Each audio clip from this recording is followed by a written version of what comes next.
வணக்கம் மாணவர்களே. இந்த வீடியோ பதிவில் நாம் டிஎன்பிஎஸ்சி குரூப் 4 தமிழ் அலகு 7ல் இருக்க தமிழின் தொன்மை சிறப்பு திராவிட மொழிகளின் தொடர்பான செய்திகள் பார்க்க போகிறோம். இது புக்கில் வந்து 11 இடத்துல வந்து கவர் ஆகுது. நம்ம ஃபஸ்ட் லெசன் வந்து ஏற்கனவே நடத்தி முடிச்சிட்டோம். ஓகேவா? அதுக்கான வீடியோ லிங்க் வந்து கீழே டிஸ்கிரிப்ஷனில் கொடுத்துருக்கேன்.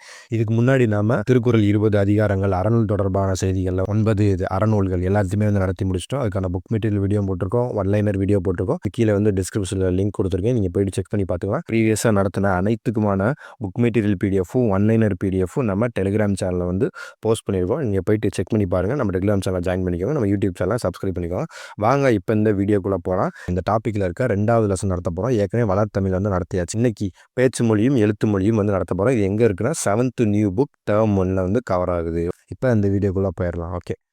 தனது எண்ணங்களை உணர்ச்சிகளையும் பிறருக்கு வெளிப்படுத்துவதற்காக மனிதனால் உருவாக்கப்பட்டது தான் மொழி. ஆமாம், உங்களோட எண்ணங்களையும் நீ என்னென்ன தோணுதோ அதெல்லாம் நீங்கள் வெளிப்படுத்துறதுக்கு உருவாக்கப்பட்டது மொழி. கரெக்டு தான். மனிதர்களின் சிந்தனை ஒரு தலைமுறையிலிருந்து மற்றொரு தலைமுறைக்கு எதன் மூலமாக எடுத்து சொல்லப்படுகிறதுனா மொழி மூலமாக தான். ஆமாம், நீங்கள் உங்கள் பிள்ளைகளுக்கு வந்து நம்மளோட மரபு இதான், நம்மளோட பழக்க வழக்கங்கள் இதான் அப்படின்றது எதன் மூலியமாக சொல்கிறீங்க? மொழி மூலியமாக சொல்கிறீங்க. அதை சொல்கிறாங்க. தேர்டு பாருங்கள், வாயினால் பேசப்பட்டு பிறரால் கேட்டு உணரப்படுவது எவ்வகை மொழினா பேச்சு மொழி. பேசுவதும் கேட்பதும் மொழியின் டேஸ் நிலை, முதல் நிலை. 5th கொஸ்டின் பாருங்க, கண்ணால் கண்டு உணருமாறு வரி வடிவமாக எழுதப்பட்டு படிக்கப்படுவது எழுத்து மொழி. 6th பாருங்க, எழுதப்படுவதும் அதனை படிக்கப்படுவதும் மொழியின் டேஸ் நிலைனா அதான் 2ஆம் நிலை. அப்போ முதல் நிலை வந்து பேசுவதும் கேட்பதும், 2ஆம் நிலை வந்து எழுதுவதும் படிப்பதும். ஓகே. 7th பாருங்க, நேரில் காண இயலாத நிலையில் செய்தியை தெரிவிக்க எந்த மொழி உதவுகிறதுனா எழுத்து மொழி. மொழியின் உயிர் நாடியாக விளங்குவது எதுனா பேச்சு மொழி. 9th பாருங்க, பேச்சு மொழியின் சிறப்பு கூறுகள் யாவைனா பேசுபவரின் உடல் மொழி, ஒலிப்பதில் ஏற்படும் ஏற்ற இறக்கம். இப்போ 10th பாருங்க, பேசப்படுவதும் கேட்கப்படுவதுமே உண்மையான மொழி, எழுதப்படுவதும் படிக்கப்படுவதும் அடுத்த நிலையில் வைத்து கருதப்படும் மொழியாக இவையே அன்றி வேறு வகைகளும் உண்டு எனப்படுவது கனவு காணப்படுவது ஆகியவற்றை ஆகும் என கூறியவர் வந்து மு வரதராசனார். இப்படி கூறியவர் வந்து மு வரதராசனார். 11th பாருங்க, எடுத்தல் படித்தல் நலிதல் உழைப்பில் திரிபும் தத்தமிழ் சிறிது உளவாகும் என்ற வரிகள் இடம்பெற்றுள்ள நூல் வந்து நன்னூல். ரொம்ப ரொம்ப முக்கியமானது. இந்த பாடல் நூல்கள் கொடுத்துட்டு என்ன நூல் கேட்குறாங்க அதெல்லாம் வந்து ரொம்ப ரொம்ப முக்கியமானது, படிச்சுக்கோங்க. 12th பாருங்க, பேச்சு மொழி இடத்திற்கு இடம் மாறுபடும், மனிதர்களின் வாழ்வியல் சூழலுக்கு ஏற்பவும் மாறுபடும். இவ்வாறு மாறுபடும் ஒரே மொழியில் வெவ்வேறு வடிவங்களை எவ்வாறு அழைக்கின்றோம்னா வட்டார மொழி. ஆமாம், தமிழ் மொழியிலே வந்து சென்னையில் ஒரு மாதிரி பேசுவாங்க, இங்கே மதுரையில் ஒரு மாதிரி பேசுவாங்க, அப்புறம் வந்து தூத்துக்குடியில் ஒரு மாதிரி பேசுவாங்க. இந்த டிஃப்ரென்ஸ் இருக்குது. அந்த டிஃப்ரென்ஸுக்கு பேர் என்னன்னா வட்டார மொழி அப்படின்னு சொல்கிறாங்க. 13th பாருங்க, தமிழ் மொழியிலிருந்து பிரிந்து சென்ற திராவிட மொழிகள் எவைனா கன்னடம், தெலுங்கு, மலையாளம். அப்போ தமிழ் மொழியிலிருந்து அதெல்லாம் பிரிஞ்சு போயிருக்கு. ஒரு மொழி நீண்ட காலம் நிலை பெறுவதற்கு எந்த வடிவம் இன்றியமையாததுன்னா எழுத்து வடிவம். ஆமாம், எழுதி வச்சாதான் பின்வரும் சந்ததியருக்கு வந்து அது வந்து உதவிகரமாக இருக்கும். 14th பாருங்க, பேச்சு மொழியை டேஸ் வழக்கு, எழுத்து மொழியை டேஸ் வழக்கு என்பர். பேச்சு மொழியை உலக வழக்கு, எழுத்து மொழியை இலக்கிய வழக்கு என்பர். பேச்சு மொழிக்கும் எழுத்து மொழிக்கும் இடையே பெரிய அளவில் வேறுபாடு இருந்தால் அது எவ்வாறு அழைக்கப்படுகிறதுனா இரட்டை வழக்கு அப்படின்னு அழைக்கப்படுகிறது. தமிழில் பழங்காலம் முதலே பேச்சு மொழிக்கும் எழுத்து மொழிக்கும் இடையே வேறுபாடு இருந்துள்ளது. தொல்காப்பியர் இவற்றை எவ்வாறு கூறியுள்ளார்னா செய்யுள் வழக்கு. 18th பார்த்தோம்னா, குழந்தைகளுக்கு எந்த நிலையில் தாய்மொழி அறிமுகமாகிறதுனா கேட்டல் பேசுதல் என்னும் முதல் நிலை. சின்ன குழந்தைகளுக்கு வந்து கேட்டல் பேசுதல் என்ற முதல் நிலையில தான் வந்து தாய்மொழி வந்து அறிமுகம் ஆகுது. 19th பார்த்தோம்னா, குழந்தைகளுக்கு எந்த நிலையில் பிற மொழிகள் அறிமுகமாகிறதுனா படித்தல் எழுதுதல். இதன் மூலியமா பிற மொழிகள் வந்து அறிமுகமாகுது. தாய்மொழி வந்து நம்ம பேசுகிற மூலிமா, நம்ம வீட்டில் பேசுகிறது மூலிமா நமக்கு அறிமுகமாகுது. இங்கிலீஷ் எனி அதர் லாங்குவேஜ் எல்லாமே வந்து நமக்கு நம்ம படிக்கிறது மூலியமாக தான் நமக்கு அறிமுகமாகுது. தமிழில் பேச்சு மொழிக்கும் எழுத்து மொழிக்கும் இடையே வேறுபாடு உண்டு. எனவே தமிழை டேஸ் அழைப்பார்னா இரட்டை மொழி வழக்கு. ஓகே. எளிய நடையில் தமிழ் நூல் வேண்டும், இலக்கண நூல் புதிதாக இயற்றுதல் வேண்டும் என்ற வரிகளின் ஆசிரியர் வந்து பாவேந்தர் பாரதிதாசன். செகண்ட் லெசன் முடிஞ்சு. தேர்ட் லெசனையும் அப்படியே தொடர்ச்சியாக பார்த்துடலாம். வாழ்வுக்கு உரிய ஒழுங்குமுறை ஒழுக்கம், மொழிக்கு உரிய ஒழுங்குமுறை மரபு. ஓகேவா? நான் ஏன் ஒன்லைனர் பிடிஎஃப் கொடுக்குறேன்னா, சில பேர்த்தால் வந்து படிக்க முடியாது. புக்கை வந்து மொத்தமாக ரீட் பண்ணி அதிலேருந்து நோட்ஸ் எடுத்து எப்படி படிக்க முடியாது. ஓகேவா? நோட்ஸாகவே கொடுக்கும்போது ஈஸியாக படிச்சிடலாம். நான் வந்து புக்கில் இருக்கிறது எதையுமே நான் வந்து ஸ்கிப் பண்ணல. ஸோ நீங்கள் வந்து நம்பி படிக்கலாம். ஓகேவா? அந்த ஒன்லைனரை நம்பி படிக்கலாம். புக்கில் இருக்கிறது தான் இங்கே இருக்குது. ஓகேவா? ஓகே. இப்போ தேர்ட் பாருங்கள், நிலம், தீ, நீர், களி விசும்போடு ஐந்தும் கலந்த மயக்கம் உலகம் ஆதலில் பாடல் வரிகளின் ஆசிரியர் வந்து தொல்காப்பியம். சொல் பொறுப்பாங்க. விசும்புனா வானம், மயக்கம்னா கவலை, இருதினைனா உயர்திணை மற்றும் அஃறிணை, வாழாமைனா தவறாமை, ஐம்பால்னா ஆண்பால் பெண்பால் பகல்பால் ஒன்றன்பால் பலவின்பால், மரபுனா வழக்கம். இந்த சொல் பொருளுமே நம்ம வந்து ரெடி பண்ணிட்டு இருக்கோம் 6th to 12th அனைத்துக்குமான சொல் பொருள் ரெடி பண்ணிட்டு இருக்கோம். அந்த பிடிஎஃப் வந்து ரெடி பண்ணிட்டு இருக்கோம். நான் வந்து என்னன்றது அப்டேட்ன்றதை நெக்ஸ்ட்டு வந்து சொல்கிறேன். ஓகேவா? 7th பாருங்க. திரிதல்னா வந்து மாறுபடுதல், செய்யுள்னா விளையாட்டு, தலால்னா தழுவுதல். ஓகே. நெக்ஸ்ட்டு நூல்வெளி பாருங்க. தொல்காப்பியத்தின் ஆசிரியர் தொல்காப்பியர். தமிழில் நமக்கு கிடைத்த உள்ள மிக பழமையான இலக்கண நூல் வந்து தொல்காப்பியம். தொல்காப்பியம் எத்தனை அதிகாரங்களை கொண்டுள்ளதுன்னா 3. எழுத்து, சொல், பொருள் அப்படின்ற 3 அதிகாரங்களை கொண்டுள்ளது. தொல்காப்பியத்தில் உள்ள இயல்கள் எண்ணிக்கை வந்து மொத்தம் 27. மரபியல் எந்த அதிகாரத்தில் உள்ளதுன்னா பொருள் அதிகாரம். ஃபுல்லாக வந்து ரோட் பண்ணிக்கோங்க. எல்லாமே வந்து இந்த டாப்பிக்கில் கவர் ஆகிற சிலபஸ் தான். இளமை பெயர் பாருங்க. புலினா பரல், சிங்கம்னா குருளை, யானைனா கன்று, பசுனா கன்று, ஆடுனா குட்டி. ஓகே. நெக்ஸ்ட்டு ஒளிமரபு. புலி வந்து உரும்பும், சிங்கம் முழங்கும், யானை பிளிரும், பசு கதரும், ஆடு கத்தும், காகம் வந்து கரையும். புக் பேக் வினா பார்த்துடலாமா? பறவைகள் டேஸ் பறந்து செல்கின்றன, விசும்பில் பறந்து செல்கின்றன. இயற்கையை போற்றுதல் தமிழர் மரபு. இருதிணை பிரித்தெழுதுனா 2 கூட்டல் திணை. இந்த பிரித்தெழுதுகையுமே 6th to 12th old plus new book PDF வந்து நம்ம ரெடி பண்ணிகிட்ருக்கோம். சீக்கிரமே உங்களுக்கு என்னன்றதை அப்டேட் பண்ணுறேன். ஐம்பால்னா வந்து 5 + பால். ஓகே. நெக்ஸ்ட் பாருங்கள். இது வந்து அந்த லெசன்லேயே வந்து 2வது டாபிக். தமிழ் வரி வடிவ வளர்ச்சி. எழுத்து வடிவத்தின் தொடக்க நிலை எதுனா குறியீடுகள்.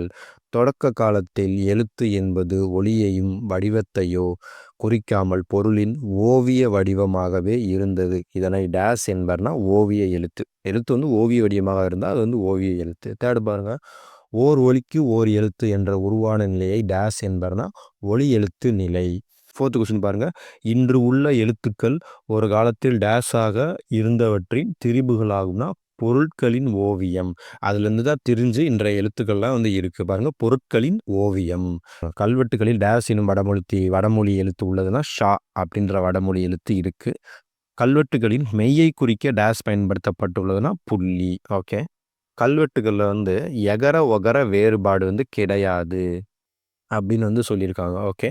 இப்போ அடுத்த கொஸ்டின் பாருங்கள். எப்போது தமிழ் எழுத்துக்கள் இப்போது உள்ள நிலையான வடிவத்தை பெற்றனான அச்சுக்கலை தோன்றிய பிறகு. இப்போ இருக்க தமிழ் எழுத்துக்கள் வந்து எப்போ தோன்றுச்சுன்னா அச்சுக்கலை வந்து வந்த பிறகு தான் இப்போ இருக்க தமிழ் எழுத்து தோன்றியிருக்கு அப்படின்னு சொல்கிறாங்க. தமிழ் எழுத்துக்களின் பழைய வரி வடிவங்களை எங்கு காணலாம்னா கோவில்களில் உள்ள கருங்கல் சுவர்கள் மற்றும் செப்பேடுகள் இதெல்லாம் வந்து நம்ம பார்த்துக்கலாம். கல்வெட்டுகள் டேஸ் நூற்றாண்டு முதல் கிடைக்கின்றன. கிபி 3ஆம் நூற்றாண்டு வரை கிடைக்கின்றது. அப்புறம் மற்றும் செப்பேடுகள் வந்து எந்த நூற்றாண்டுலேருந்து கிடைக்கிதுன்னா கிபி 7ஆம் நூற்றாண்டுலேருந்து கிடைக்கிறது. 9th பாருங்க.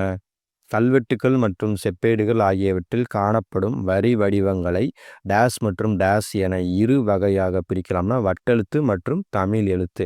10th பாருங்க.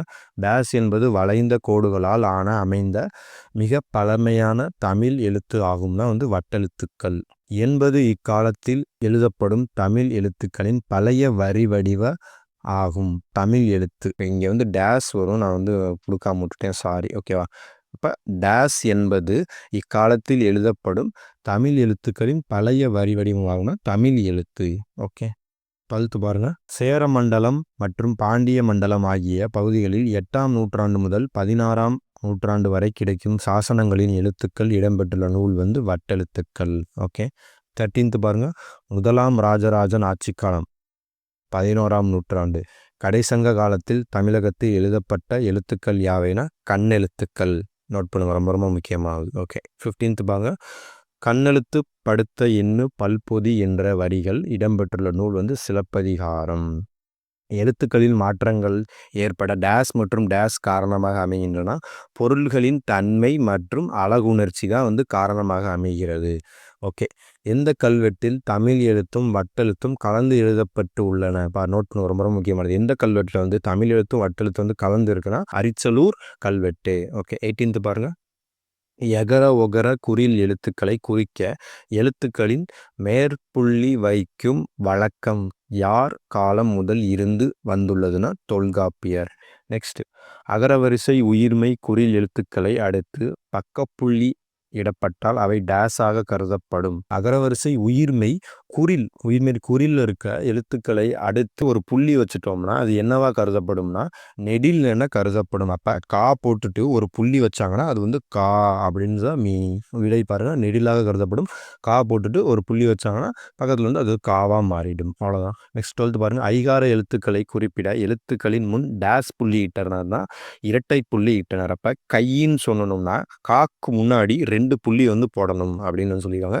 இந்த முன்னாடி கொஸ்டின் வந்து இங்கே கா பக்கத்தில் ஒரு புள்ளி வரும், நான் வந்து போடாமல் விட்டேன், மன்னிச்சிருங்க, சாரி. 21 பாருங்க. டேஸ் வரிசை உயிர்மெய் குறில் எழுத்துக்களை அடுத்து இரு புள்ளிகள் இடப்பட்டால் அவை ஔகார வரிசை எழுத்துக்களாக கருதப்பட்டன.